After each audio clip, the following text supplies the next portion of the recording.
Vamos a comenzar entonces, con respecto al tiempo y a la gente también. Primero, buenas tardes a todos, de nombre de la Universidad Tecnológica Metropolitana, la UTEM.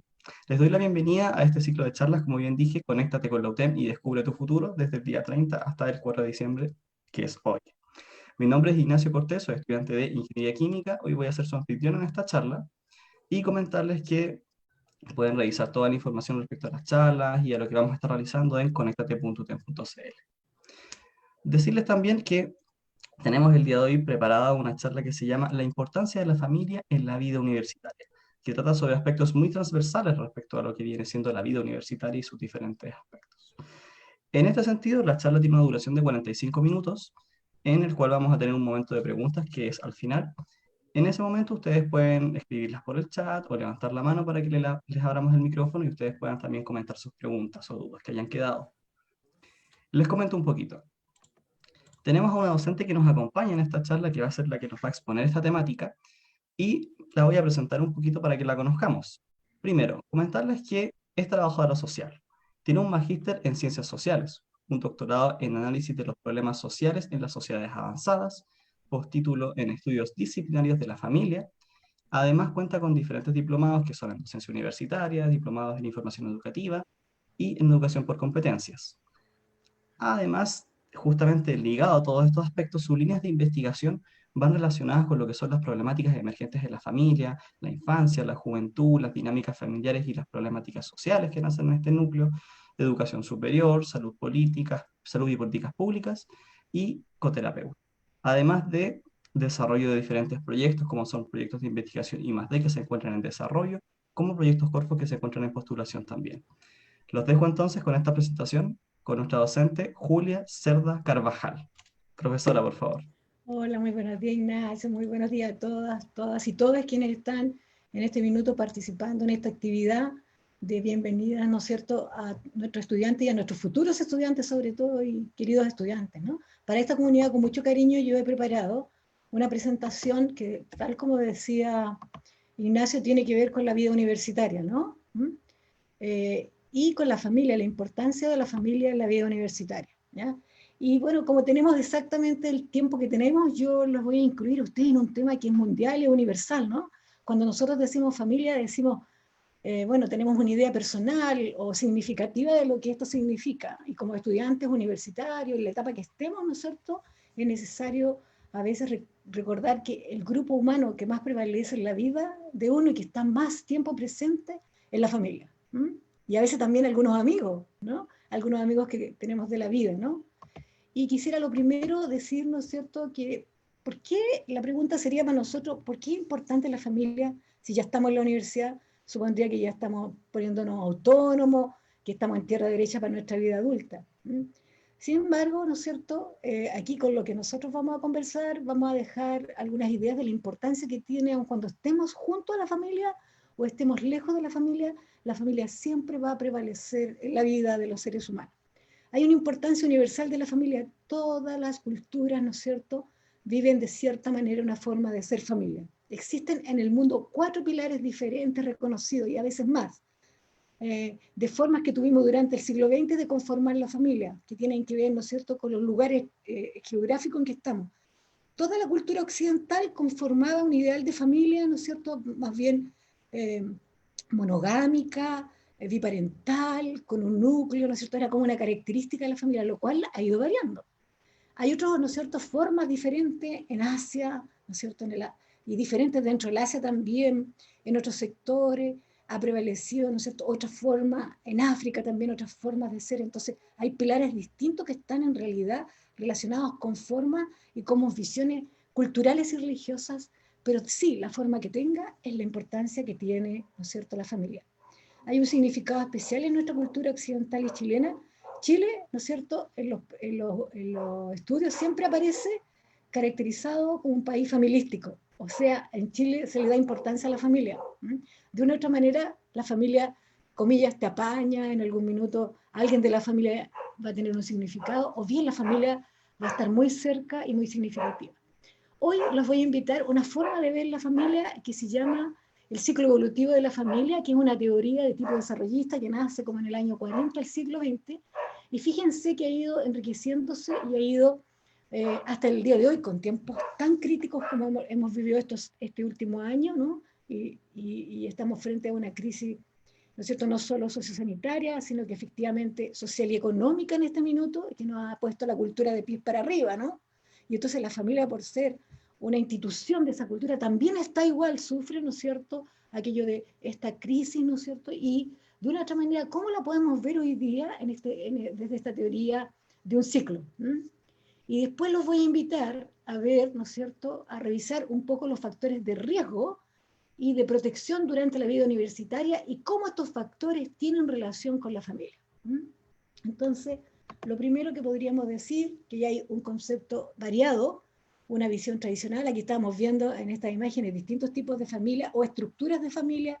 Fíjense esa familia, ¿no es cierto?, en la fotografía en blanco y negro, que es como de un padre y una madre con una cantidad de niños, ¿no es cierto? Recordemos que a principios del siglo XX las familias tenían una capacidad de procreación alta porque, dado de la poca ingreso y de elítico el sistema de control de la natalidad, pero luego de los años 50 en Latinoamérica, ¿no es cierto?, empieza a posicionarse la posibilidad de tener planes nacionales de planificación nacional y entonces empiezan ahí las tasas de natalidad a regularse con formas distintas y una cultura ya, ¿no es cierto?, que va creando la importancia de la pareja primero, ¿no es cierto?, como vivencia, como consolidación, y luego, ¿no es cierto?, la procreación, distinto a las épocas pasadas en que la procreación era esencial, ¿no?, para mantener un cierto tipo de industria, cultura y economía. Y bueno, a fines del siglo XX ya vemos cómo esa estructura absolutamente se explosiona y tenemos una polisemia, una poliformas de ser familia. Entonces hay una visión cotidiana y actual de familia. Hoy día entonces cuando nos preguntan ¿qué es una familia? Bueno, es diversa, ¿no? Es una familia diversa, con estructuras diversas, con posiciones diversas, y una familia podría ser, ¿no es cierto?, una pareja que vive sola, una persona que sola, y ya se consideran los censos las familias unipersonales, por ejemplo, que viven solas, las parejas de distintas orientaciones, ¿no es cierto?, parejas conformadas por dos personas del mismo sexo, del mismo género, o heterosexuales, con o sin hijos, ¿no es cierto?, con, sin hijos, extensa, o finalmente, ¿no es cierto?, una familia también que está unida por los lazos de la amistad y el cariño. Entonces, tenemos un sinnúmero de formas de ser familia. ¿Y cómo la vamos a ver? A través de este ciclo vital familiar, ¿no? La vamos a ver como un conjunto de personas que viajan juntos en el tiempo. Aquí hay una variable súper importante, hay un tiempo, ¿no?, largo. Y además, en este tiempo largo, esta familia tiene que realizar tareas evolutivas, tareas que van en evolución según la etapa en que estén. Y también tienen que enfrentar la familia con o sin apoyo de externo, con y sin apoyo de redes sociales, con o sin apoyo de las políticas, tiene que enfrentar las dificultades que se le presentan en los momentos de desarrollo, ¿ya? Entonces, veíamos en el 2010, ¿no es cierto?, esta forma de ver el ciclo vital. Si ustedes se fijan ahí, ¿no es cierto?, hay una madre con un bebé en su vientre, un bebé que va a nacer, que luego se transforma en niño, luego adolescente y luego en adulto, ¿no? Y ese adulto nuevamente va a querer de alguna manera conformar de nuevo una familia y volver a vivir como un ciclo similar. Ahora, no todos los ciclos son iguales, ¿no es cierto? No todas las culturas tienen una secuencia de fases tan igual, pero si nos pensamos nosotros en nuestra cultura, en la cultura occidental, hay una secuencia, ¿no? ¿Ya?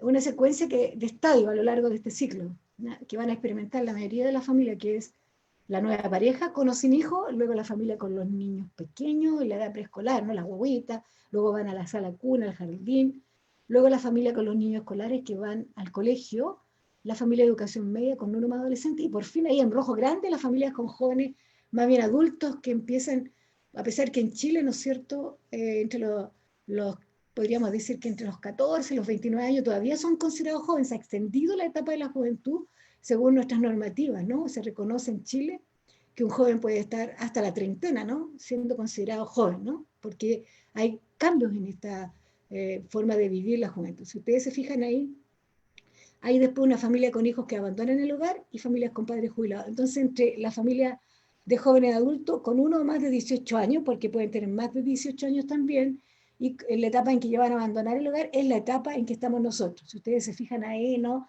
en esas fotos, son las fotos que más nos representan hoy día, por la Alameda, frente a una parada del Transantiago, ¿no es cierto?, los tíos abogando por los principios y los derechos de la educación superior. ¿Ah? Entonces, ¿qué más ¿Qué más importancia?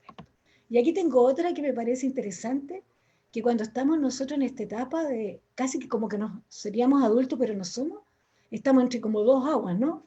Estamos entre que ya somos adultos, pero no somos autónomos, porque todavía nos falta. Entonces ahí aparece alguien que quiere volar, que tiene unas alitas, que le han crecido unas alitas. Y esos son los estudiantes nosotros que quieren ser muy autónomos, pero que tienen dependencia, que siguen teniendo cierto nivel de dependencia porque todavía no pueden la autonomía total.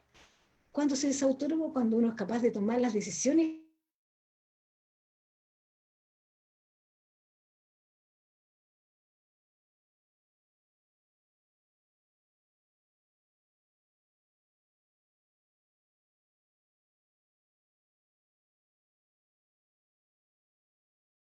La etapa del joven que va a transformarse de...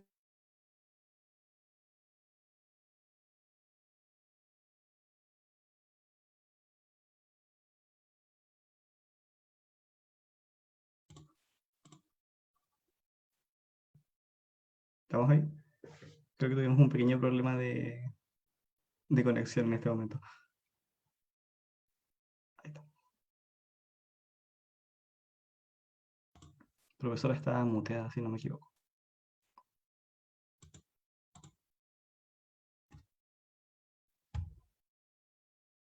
Muchas gracias.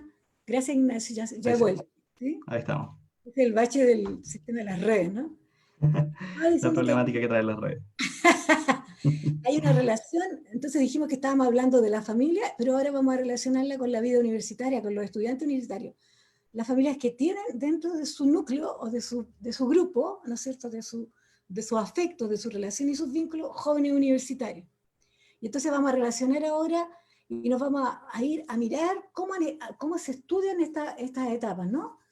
La familia de estudiantes universitarios. Diríamos nosotros principalmente en los estudios, tanto internacionales como nacionales, que existe una relación entre las familias, en cómo son las familias, cómo viven la familia y está en la familia, con el rendimiento, el logro, el aprendizaje en la vida universitaria. ¿Ya? Bueno, ustedes dirían, esto es obvio, porque como están ellos, estoy yo, ¿no? Como está mi familia, estoy yo.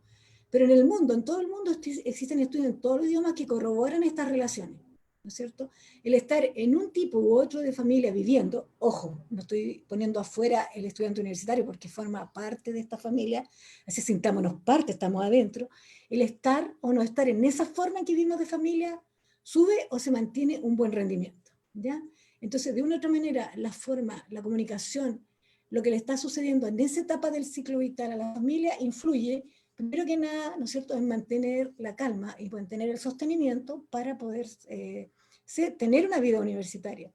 Y cuando se producen algunas de las situaciones de quiebre, lo que sucede es que podría haber alguna influencia en los factores de abandono, ya sea temporal de los estudios o la deserción definitiva del estudio. Entonces, más de alguna vez en la vida, ¿no es cierto?, de los 5 años, de los 6 años o menos que estamos en la vida universitaria, algún joven, alguna joven joven universitario, podría pensar en no seguir cuando hay un problema que lo va a afectar y que lo afecta realmente, que es un problema del círculo más cercano, que es el de la familia. ¿Ya? Nosotros hemos seguido testeando este tema y existen identificados algunos factores asociados al éxito o fracaso, y cuando es fracaso se le llama factores de riesgo, algo en que nosotros estamos en riesgo, ¿no? Estamos en riesgo a perder algo, en riesgo, hay algunos factores que suceden en la vida, ¿no es cierto?, de nosotros, algunas variables, algunas situaciones que arriesgan aquello en lo que más creemos y en lo cual tenemos más esperanza para cambiar de situación, porque los estudios universitarios en el fondo son para crearnos un futuro que nos mantenga en cierta manera viable en esta sociedad, ¿no? De alguna u otra manera, a la carrera que yo haya elegido, en la que haya tenido y estoy desarrollando, ¿no es cierto?, existirían algunos factores. Bueno, y tenemos algunos que son de índole personal, ¿no es cierto? Y aquí es bien bonito decir que hay muchos factores de índole personal que uno no se reconoce en la vida universitaria y que le ayudan para mantenerse en esa condición. A veces la capacidad del optimismo, la capacidad de ver la vida de una manera, tener una perspectiva de vida, un proyecto de vida que en cierta manera lo hemos construido, ¿ah? A veces aisladamente, a veces como que lo cuidamos aisladamente y que lo guardamos para nosotros porque decimos, ahora estoy estudiando, ahora estoy haciendo esto, pero me veo en un día de mañana interesante. Pero también hay otros factores personales de otras vivencias, las personas que viven también con cierta tranquilidad para poder saber que algo viene siempre mejor, ¿no? ¿ah? Y vamos a hablar ahí de algunas características personales, el optimismo, la alegría, el saber superar los fracasos, ¿no es cierto? El saber mirar positivamente y aprender de los riesgos, ¿no es cierto? Y aprender de las contradicciones, ¿ya? Pero también hay factores familiares, ¿no es cierto?, que afectan y que no dependen solo de nosotros, de cómo poder enfrentarlos, ¿no? Y a veces son factores que nos llevan, nos sacan energía y nos arriesgan. También tenemos una suerte de factores socioculturales que tiene que ver en este minuto, por ejemplo, con todas las condiciones actuales de la economía nuestra a raíz de esta situación mundial que estamos viendo, ¿no es cierto?, que nos lleva a que las familias han tenido pérdidas grandes de los empleos precarios incluso que se han tenido, entonces, o de los empleos, o cambian las situaciones, y todas esas situaciones cambian las dinámicas del hogar, las dinámicas de la familia. Y también encontramos los factores de la educación superior cuando las instituciones, las estructuras y las unidades académicas no son las mejores para responder a las necesidades. En realidad siempre pensamos nosotros que las escuelas, las unidades académicas siempre quieren hacer lo mejor, pero como nosotros sabemos, no todo lo que hacen esas unidades responde a todas las necesidades diversas que tiene su estudiantado. Por tanto, hoy día, ¿no es cierto?, todas las unidades académicas hacen, ¿no es cierto?, un estudio bastante seguido de cómo evaluar, ¿no es cierto?, las carreras, se autoevalúan, se someten a procesos de certificación para saber cómo están respondiendo a las necesidades de sus estudiantes. Y nos vamos a fijar un poco en los factores familiares, ¿no es cierto? Yo diría que es súper importante, primero, la percepción que los jóvenes tienen acerca de la valoración positiva o negativa que la familia tiene hacia ellos. Eso es un factor súper importante. Es decir, a todos nos gustaría que la familia nos mirara, ¿no es cierto? Y si nos miran bien y si nos sentimos que la percepción de nuestra familia es positiva hacia mi persona, ese es un factor importante para mí, para fijar mi individualidad, para fijar mi sentido de pertenencia como ser humano, para fijar, ¿no es cierto?, mi propia identidad, quién soy yo. Yo soy de esta familia, yo soy esta persona, esta familia me quiere y me deja ser. Eso es importante, porque a veces algunos cariños matan, ¿no? Cuando la familia te quiere y te sostiene tanto y te sujeta, también es problemático, ¿no? Cuando te sujeta demasiado la familia y no te deja ser, también te ahogas. Entonces es re importante esa percepción que yo tengo de mi familia y que mi familia me valora positivamente. Y si hay algunos elementos negativos, eso a veces también me produce cierto ruido y me complica. Entonces, la percepción también, además de la valorización, es la percepción del apoyo que ella me presta, ¿no es cierto? Que aquí se producen ciertas importantes cosas. Yo tengo experiencia en esto porque llevo bastante tiempo trabajando en educación superior y a veces veo, ¿no es cierto?, que los estudiantes están atribulados, las estudiantes y los estudiantes y les estudiantes atribulados porque la familia en realidad la apoyó, sacó buen puntaje de ingreso, entró a la universidad, pero hay algún minuto que la familia, yo le llamo hacerle zancadilla a los chiquillos, ¿ya? Siempre yo trabajo cuando hay zancadilla, yo le digo, esas te están haciendo una zancadilla sin querer, porque la familia no quiere hacerte la zancadilla conscientemente. Y me dicen, profesora, no he podido ir a las clases porque resulta que me dijeron que tenía que cuidar a mi abuelita, ¿ya? Entonces yo le digo, es muy encomiable que la familia te diga que tienes que cuidar a las personas que te dieron de la generación anterior, y eso se llama solidaridad intergeneracional. Pero también la familia debiera entender que hay algunos días que tú requieres de tu tranquilidad para poder asistir a una clase, hacer tu trabajo. Entonces tú debieras negociar, en cierta manera, esos espacios, ¿ya? Entonces, a veces la familia necesita de mucho apoyo del estudiante universitario, y ahí hay un tema, ¿no es cierto?, que la familia no se estructura o de alguna manera no piensa y carga a este joven para que cuide las personas que nadie más puede cuidar, que cuide a los hermanos chicos, que se haga cargo incluso a veces de 2 o 3 acciones más, etc. Entonces todo eso va a ser complicado. Pero cuando hay una buena percepción del apoyo, que el apoyo es con ciertos límites, eso podría ayudar, ¿no?, como un buen factor. También la percepción que los padres tienen de las tareas que tienen que realizar como joven universitario. También a mí me tocaba atender chiquillos que se sienten agobiados porque le piden tareas que son extra, tan de que ellos se sienten, comillas, semi-explotados por la familia en el sentido de que tienen que hacer tareas que le correspondería a otro. Entonces, efectivamente, también ahí la percepción de los padres. Si el padre sabe que el joven va a poder, entonces yo ahí justamente siempre me meto a conversar con las mamás, sobre todo, las sensibilizo, le digo, no es que él esté jugando con los juegos, sino que él necesita tener una habilitación competencial de las nuevas tecnologías y requiere otros tiempos, que no son los mismos tiempos en que las otras generaciones estudiaron, etc. Entonces hay cambios en las épocas, en las dedicaciones, en la relación con la tecnología que los papás a veces no perciben como sana. Entonces los papás creen que el exceso de estar en un computador les va a transformar en un adicto a los juegos, etc. Entonces hay límites ahí que las familias y los papás a veces no entienden, y conversando con ellos hemos podido trabajar. También las expectativas futuras que tengan las familias sobre la realidad del joven. Hay muchas familias que están pensando que la salida para la familia es el joven que está, o la joven que está estudiando.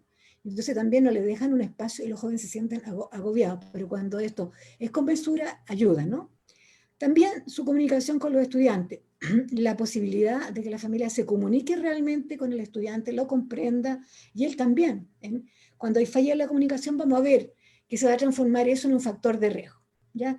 Y también lo que es simple, los factores familiares, la preocupación por ello, la preocupación mutua entre la familia y el estudiante. Entonces yo diría que estos son factores importantes que debieran familiares estar. Y cuando se producen desequilibrios, como los que vamos a ver en estos estudios, hay muchos estudios, cuando se producen algunos desequilibrios, por ejemplo, en el ambiente familiar.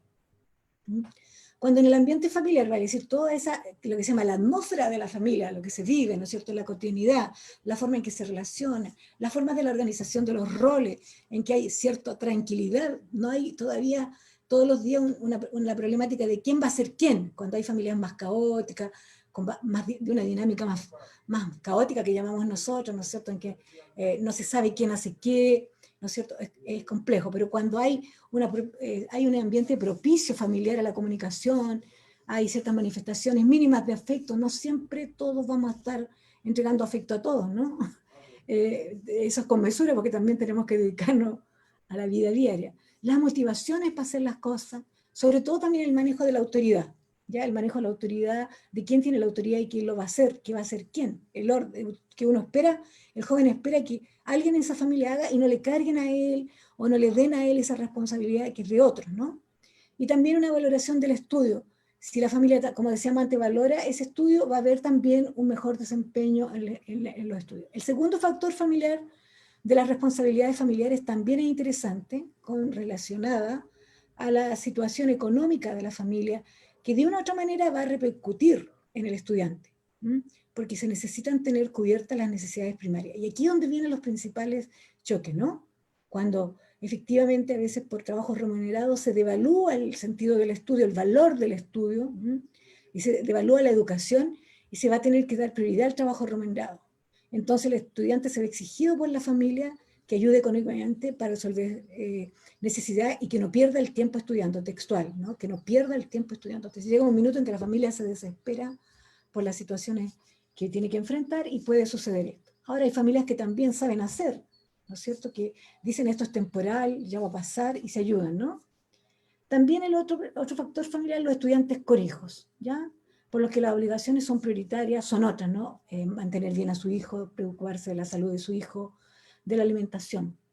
O los estudiantes que aún no trabajan fuera de la casa, que se tienen que encargar de todas las labores domésticas y también de la crianza de sus hermanos más pequeños, inclusive sobre todo las mujeres. Y aquí hay un tema del género, ¿no? Cuando las estudiantes dicen, bueno, es que yo por ser la única mujer, a mí me llega todo esto, profesora.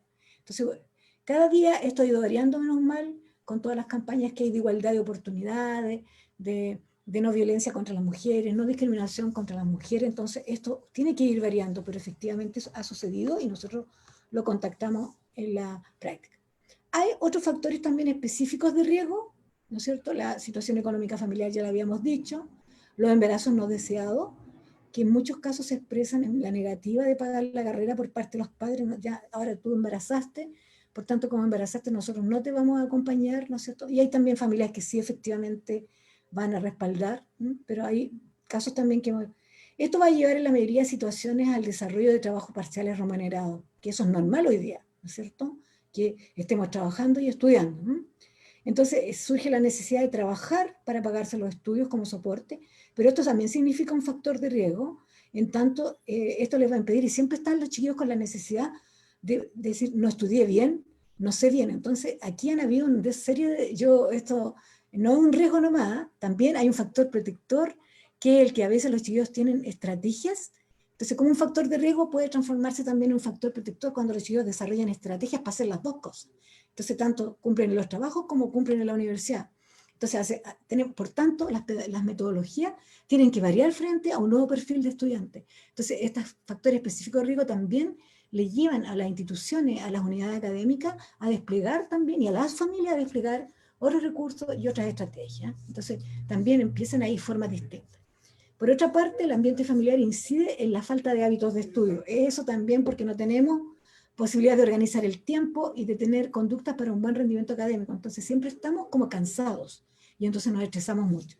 Nosotros hicimos un estudio en el año 2016 y todos estos factores de riesgo específicos son fruto del estudio que nosotros desarrollamos como Centro de Estudio y Atención Familiar en la universidad y encontramos algunos de estos que se daban, ¿no es cierto?, en nuestra comunidad universitaria.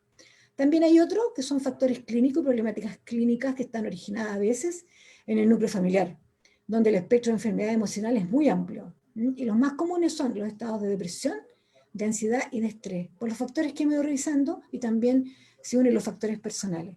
Entonces, frente a esas situaciones de estar viviendo ansiedad, estrés y depresión, es que hay que trabajar de otra manera.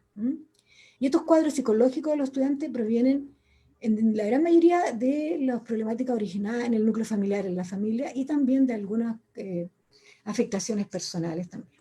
Aquí hay uno que nosotros detectamos también, que fue los problemas de vínculo, de comunicación y de relación dentro del núcleo familiar y dentro también con la familia extensa, vale decir, con los abuelos, con los tíos, los primos, la gente que está hacia los lados, hacia arriba y hacia abajo, ¿no? Podemos tener hacia los lados los tíos, los primos, y hacia arriba los tíos abuelos, los abuelos, ¿no es cierto? Y hacia abajo, ¿no es cierto? Podemos tener otra generación también, pero generalmente es lateral y es hacia arriba, ¿no? Ascendente y hacia los lados, ¿ya?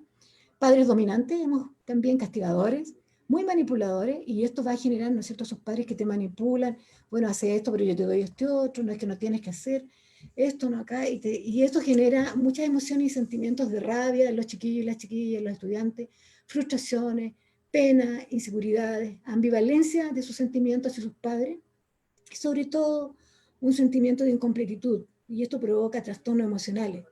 Los aísla también porque les duele, ¿no? Porque sienten que están construyendo una identidad sobre algo que se podría derrumbar, que no da bases, ¿no? Entonces, todos estos problemas de vínculo y de relación del estudiante son a veces especialmente con sus madres, ¿no? Comunicaciones, relaciones, atención, no se les da contención, vale decir, ¿qué los contiene cuando llegamos tristes, cuando tenemos que llorar? ¿Qué nos contiene? Y a veces tenemos que llamar a un amigo, juntarnos con un amigo, ahora llamar a un amigo, una amiga, para que nos haga contención. Incluso también situaciones de abandono, ¿no es cierto?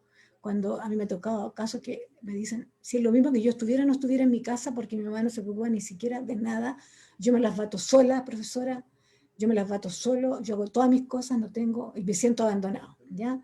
Entonces hay aquí, no sé, una serie de situaciones de falta de vínculo de figuras paternas y maternas, y además se suma a veces escasa relación con los hermanos y una mala relación a veces también. Entonces, esta es la peor de las situaciones que nos podría pasar, la peor, ¿no es cierto?, de encontrar estos factores de riesgo.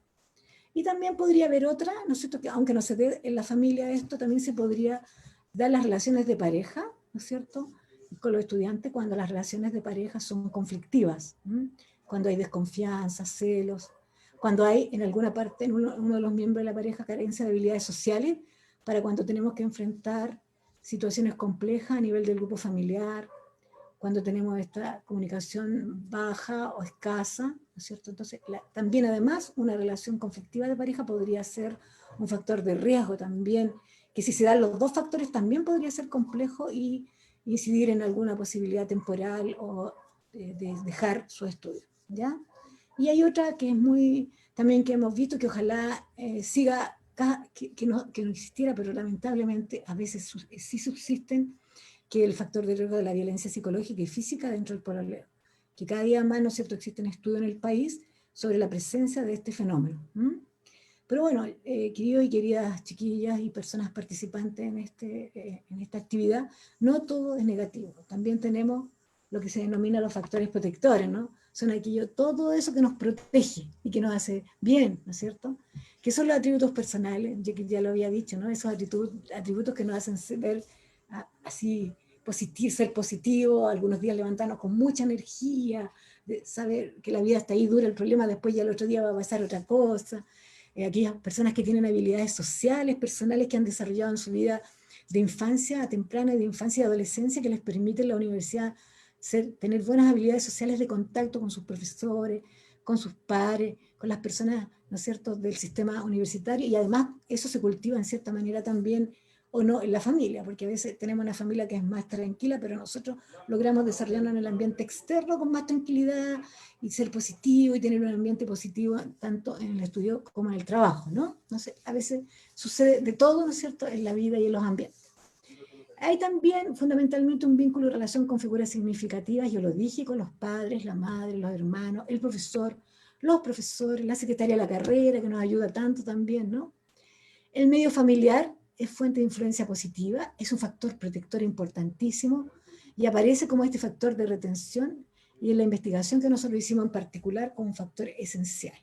Entonces, la influencia positiva de la familia nuclear y extensa en nuestro desarrollo como estudiante entrega contención, ¿vale? Nos contiene frente a situaciones de crisis, nos permite valorarnos a nosotros y valorar a los demás, y nos permite aceptar primero quiénes somos, cómo somos, quiénes son los otros y aceptar la situación que nosotros estamos enfrentando en ese minuto. Entonces, así la familia se convierte en un factor clave en la retención, porque va a generar conductas positivas y facilitadores de mantenimiento en el proceso universitario, ¿ya? Entonces, buenas relaciones es un factor protector. ¿Qué otro factor protector? El tener una familia extensa, también el que tengamos primos, primos hermanos, tíos, ¿no es cierto?, que también nos apoyan, con los que podemos contar, también es importante. La cercanía de los hermanos, la cercanía de al menos un pariente también es un signo positivo y potencial que puede favorecer la persistencia de mantenerse en la academia, en la universidad. Entonces, el apoyo familiar, el apoyo, el acompañamiento y el apoyo familiar en la situación estresante es un factor protector. Primero, porque mitiga el impacto del riesgo, o sea, si a ti pasara cualquier cosa, tienes una mitigación que se llama, es decir, te sostiene, es como el colchón, ¿no? Que no te vas a caer duro, ¿no? Cuando tengas un problema. Y te motiva también el logro que tú quieras, ¿no? Si lo estás motivado porque detrás hay una familia motivada que te va a motivar. Ahora, si no es toda la familia, si alguien, bueno, es válido también, ¿no? Es válido que alguien también nos ayude. No todo va a ser. También las parejas apoyadoras, una relación de pololeo, de pareja, también puede ser considerada como factor protector porque produce también, perdón, permite una contención emocional frente a las dificultades, especialmente en lo que es académico. Y también es ayudante a la retención. Yo, después de haber revisado estas dos líneas de factores protectores y de factores de riesgo en la vida universitaria, producto de las investigaciones que nosotros hemos realizado en la propia universidad con nuestros estudiantes, tenemos algunas sugerencias, ¿no es cierto? Y aquí aparecen hartas cosas interesantes, como por ejemplo, en relación con los factores vinculados con la familia, es importante que reforcemos el apoyo social y psicoterapéutico cuando se necesite. No siempre se necesitan terapias, porque no siempre solo es que te manden al psicólogo o a la psicóloga porque algo te pasa, sino que a veces con apoyos sociales, apoyos de contención, una buena consejería estudiantil, que es las que dan nuestros programas, ¿no es cierto? Así como el PA, el Plan de Apoyo Estudiantil, conocido como PAE, o el PASE, ¿no es cierto? ¿Verdad? Que también nos ayuda, los programas PASE y programas PAE, la UTEN Saludable, ¿no es cierto? Con todas sus líneas de vida saludable, que nos da orientaciones, que nos ayuda, ¿no? Todos los programas, el CESA, el Servicio de Atención Estudiantil también, que nos puede ayudar con todas las prevenciones, ¿no? El tema de las matronas, el tema de los médicos, ¿no es cierto? Que cuando nos sintamos un poco cansados acudamos, cuando sintamos que estamos afectados físicamente acudamos, ¿ya? Porque prevención es importante. Y luego una atención temprana también, ¿ya? Estos servicios, ¿no es cierto?, de apoyo social, terapéutico, psicológico, la entrega a la universidad a sus estudiantes. Entonces hay que valorizar en todo su aporte por la metodología de intervención que nosotros tenemos.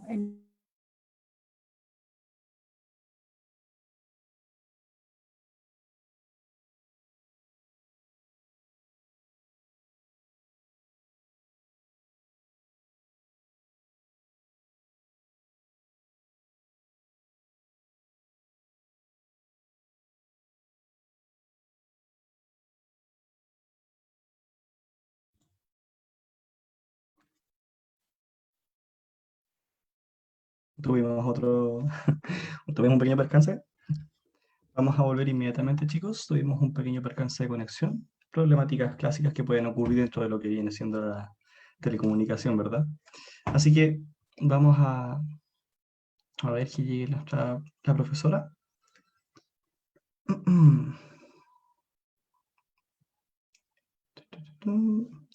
Por mientras, como les mencionaba, recordarles que Tenemos a la profesora que se está intentando volver a conectar. Bueno, mientras la profesora se intenta volver a conectar, recordarles que tenemos este ciclo de charlas que dura hasta el día de hoy. Recordar, por favor, muy importante visitar la página conectate.utem.cl porque ahí todavía quedan algunas charlas más, entre las cuales les voy a leer algunas que vienen a continuación durante este día. Algunas de ellas con las cuales se van a poder encontrar son, por ejemplo, con la de Servicio de Salud Estudiantil. Otra también que vamos a tener más tarde, a las 2, va a ser la Ingeniería Civil en Computación, Mención Informática. Tenemos otra más adelante, que es la de Ingeniería en Geomensura. Y tenemos una última charla relacionada con marketing y difusión. Entonces, todavía dentro de este mismo marco tenemos algunas actividades más. Ahí creo que volvió la profesora. ¿Estamos Sí, ahí? sí, muy Perfecto. bien. Y ya Vamos estamos entonces. terminando, ¿no? Nos queda la última idea. Es que yo decía que para todos estos factores que hemos nombrado hay posibilidades de atención, hay posibilidades de trabajarlo, hay posibilidades de estar atentos. Y bueno, yo diría que hay, además del factor de apoyo psicosocial, social que puedan tener en la universidad, porque la universidad se constituye como una segunda familia después, ¿no? Entonces, la relación con los profesores. Entonces, el tener una buena interacción con el cuerpo docente es identificado entre su estudiante y su cuerpo docente, es identificado como un factor esencial en la habilidad que tenga el estudiante de persistencia, de persistir en la universidad, seguir en la universidad. Y ¿Tenemos la además, presentación para verla, profesor? sí, te la voy a presentar de Sí, nuevo, porque es el perfecto. Sí, porque ahí estaba viendo yo en qué lámina íbamos, pero para que los sí, chicos muchas también lo vean. gracias. Y ya estamos llegando a las últimas dos sliders, ¿no es cierto? Ahí Que está. es que, exacto. Entonces vuelvo a insistir, si la anterior recuerdan ustedes que era tener una muy buena apoyo psicosocial, psicológico para las familias, para todo el mundo, con la universidad, contar también con una buena relación con los profesores, también es un factor de, ¿por qué? Porque da un nivel de satisfacción. No solo el estudiante se siente satisfecho, también los profesores y la universidad se sienten satisfechos. Entonces es mutuo, es bidireccional, teniendo una buena relación, ¿no? Establecer buenas relaciones, confiar en los otros, tener el sistema de la confianza, confiar que el otro, ¿no es cierto?, está haciendo lo mejor que puede el profesor y la universidad para que tú puedas ser profesional. Y también yo agregaría un concepto que ustedes lo usan mucho ahora y que se usa muy comúnmente, que es la resiliencia. Nosotros como Centro Familia y Comunidad tenemos muy claro los estudiantes, la resiliencia de los estudiantes, ¿no es cierto? Es decir, la capacidad del fortalecimiento, la capacidad de responder aún frente a las situaciones más críticas o más de riesgo. Hay momentos de superación claros y claves, ¿no? Y muchos factores de riesgo luego nosotros con un trabajo, con el mismo estudiante y su familia, podemos convertirlo en un factor de protección y salir refortalecido. Y a ese proceso nosotros le llamamos proceso resiliente. Y con este eje nosotros facilitamos, colaboramos y potenciamos para que nuestros estudiantes y las familias puedan desarrollarse con una mayor resiliencia, ¿no? Reforzamos en el desempeño, en el permanecer, nos comunicamos con el director de la escuela, ¿no es cierto? Luego de un trabajo con la familia, ¿no es cierto? Hemos tenido durante muchos años, nosotros estamos 14 años en la universidad ya, y estamos trabajando continuamente con estudiantes de todas las carreras. Nuestro equipo multidisciplinario, ¿no es cierto?, compuesto por trabajadores sociales, eh, por psicólogos, por ingenieros, por diseñadores, ¿no es cierto?, trabajamos porque lo que hacemos no solo es una atención psicoterapéutica y social, sino que también hacemos socioeducación, producimos material para poder acompañar otros procesos que requieran solamente un apoyo social educativo, ¿no?, entregar información, ¿no es cierto?, con una buena base. Y este equipo interviene haciendo un trabajo conjunto con los estudiantes y las familias. Entonces, eso es lo que yo hoy día, ¿no es cierto?, quería conversar con ustedes y siendo las 11:40, ¿no es cierto?, les agradezco enormemente el haberme escuchado y atendido estas ideas que yo quería compartir. Entonces, dejo de compartir a ver si hay alguna posibilidad de alguien que haya estado participando, alguna pregunta, ¿no es cierto?, o clarificar alguna situación que alguien quisiera que se clarificara. Justamente como mencionó la profesora, tenemos un momento de preguntas, la pueden hacer por el chat o si quieren también pueden levantar la mano para que les abramos el micrófono y se contacten también con nosotros. Profesora, yo tenía una pregunta respecto a lo que hablamos hoy día, que puede quizá ayudar a algunos chicos que están todavía en este proceso. ¿Cuáles son los elementos tal vez principales o las mejores recomendaciones que podría darle a un estudiante que va a ingresar a una carrera universitaria? De forma transversal, hablamos de cualquier tipo de estudiante que va a entrar a este momento y va a tener que enfrentarse a este nuevo mundo. Sí, mirándolo yo de la experiencia que tengo, ¿no es cierto?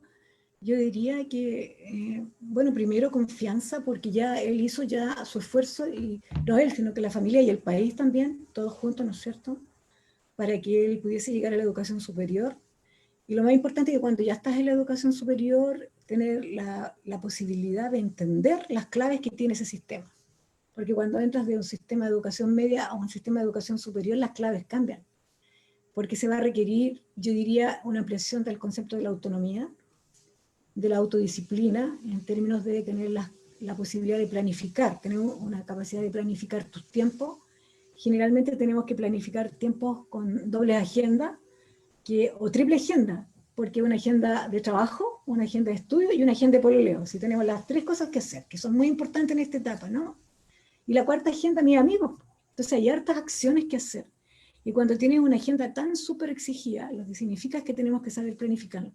Entonces de repente ahí adquirimos esa especie del adulto, ¿no? Pasar de la vida así como desplanificado, vivir el día a día, a veces requiere cierto esfuerzo, de alguna manera, la manera de nosotros, como sea, de planificar tus tiempos diarios o tus tiempos semanales. ¿Cuánto rato le vas a dar a tu carrera? Pensar siempre, siempre digo a los chiquillos de primero, yo trabajo con primer año en mi carrera, que cuando yo estoy en la clase no significa que ese es solo el horario que voy a estar dedicado a este ramo.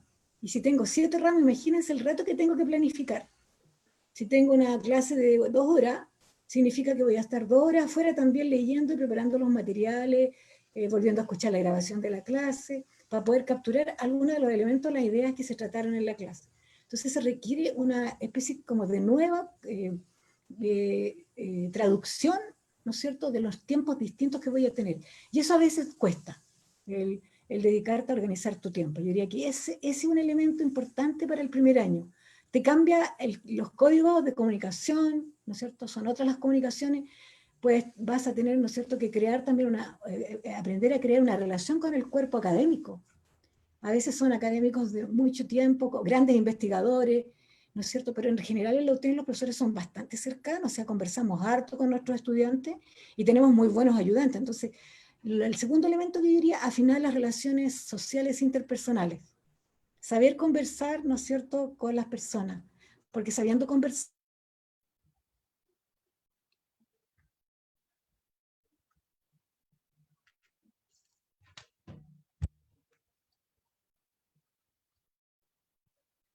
Tuvimos un pequeño impasse. Creo que tuvimos un pequeño desliz de tiempo, desliz de conexión. Déjeme verificar que mi conexión está bien. Sí, tuvimos un pequeño problema de conexión con la profesora. Vamos a ver si la podemos volver a poner acá. Ahí, ahí está. Está muteada, profesora. Ahí Entonces sí. yo repasando las tres cosas, planificar tus tiempos, poner atención a los nuevos códigos del contexto, porque las comunicaciones cambian en los contextos, cada vez que cambia un contexto humano, la comunicación cambia, no va a poder tener los mismos códigos de conversación, son distintos. Tercero, establecer y poner en juego tus relaciones interpersonales sociales, las requieres para crear, ¿no es cierto?, nuevas comunicaciones, nuevas pautas de relaciones con tus profesores y tus compañeros, porque se te abre un mundo distinto, vas a tener que trabajar en equipo, ¿no es cierto? Ya trabajaste en equipo desde el jardín que vienes trabajando, en kindergarten, en el colegio, trabajaste siempre en equipo, y ahora vas a tener que consolidar tu trabajo en equipo porque esa es la forma del trabajo. No olvidarse que estos 5 años de preparación dura la ingeniería, el trabajo social, la arquitectura, la carrera que vas a elegir, cualquier ingeniería, cartografía, lo que quieras elegir de las carreras nuestras, que son de alto nivel, ¿no es cierto?, de mucha calidad en nuestras carreras. Todos tienen cuerpos de profesores súper consolidados. No olvidar lo que es la vocación profesional. Desde que entras ahí vas a tener una vocación profesional, entonces la profesión te requiere nuevas conductas.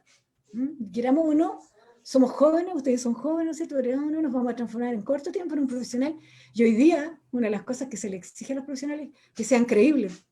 ¿Y cuándo son creíbles los profesionales? Cuando saben lo que es, que tienen que hacer en su profesión. ¿Qué es lo que se le exige hoy día a un profesional? ¿Saben ustedes principalmente? Que resuelva problemas. La sociedad que le exige a un profesional que resuelva el problema en el área que estudió. Usted tiene un área de especialidad, resuelva el problema. Usted es ingeniero, este es el problema que tiene como ingeniero, hágame propuestas de resolución. Usted es trabajador social, mire, aquí hay problema, resuélvalo. y que esa forma de resolver sean, ¿no es cierto?, respondente a las necesidades. ¿No es cierto? Entonces las profesiones se legitiman a través de la acción de sus profesionales resolviendo los problemas del área específica. Entonces, eso es súper importante. Entonces, esa actitud vocacional de la profesión que yo elegí tiene que ver con eso, ¿no? Con saber resolver desde donde yo estoy en el espacio que me corresponde.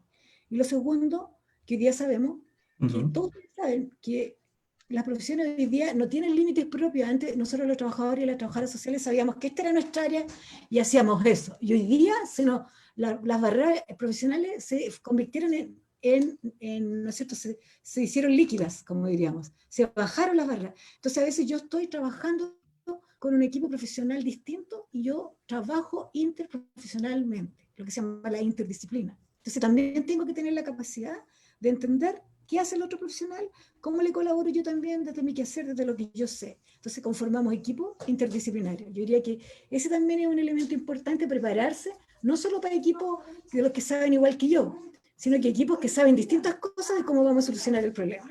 Cualquiera sea ese problema, ¿no?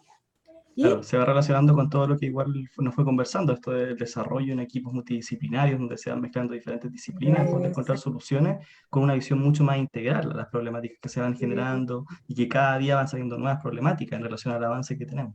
exacto, y hoy día con una crisis sociosanitaria, lo primero que yo tendría que decir es que un profesional debiera desarrollar las capacidades de trabajar en crisis, en desastre. O sea, todos los profesionales deberíamos desarrollar las competencias de trabajar frente a crisis y desastre. Nosotros nos preparan para las emergencias en nuestra carrera, ¿no? Las emergencias de todo tipo, ¿no? Las emergencias territoriales. Y hoy día con una crisis sociosanitaria como la que tenemos hoy día, ¿no es cierto? O sea, cualquiera que esté trabajando en esta crisis hoy día generada del COVID-19, ¿no es cierto? Esta, las profesiones deben estar preparadas para eso. Entonces, eso no, es una preparación interesante. Y eso requiere, ¿no es cierto?, la posibilidad de un profesional que no es rígido, que flexibiliza. Y lo segundo diría yo, que nosotros hoy día tenemos un aporte súper importante de las neurociencias, que hoy día nos enseñan, ¿no es cierto?, que nosotros como seres humanos tenemos una plasticidad cerebral que permite y nos alerta para saber que siempre podemos aprender. Entonces, tener la competencia del aprender a aprender, el aprender a lo largo de la vida. Entonces, nadie se imagina hoy día que después de 5 años va a tener un certificado solo profesional. Todos saben que al salir va a entender que no tiene todo el conocimiento ni todas las competencias. Entonces también lo otro es la capacidad de aprender, de estar abierto al aprender, al aprendizaje. Entonces estar alerta, esa alerta, ¿no es cierto?, para poder seguir aprendiendo a lo largo de la vida.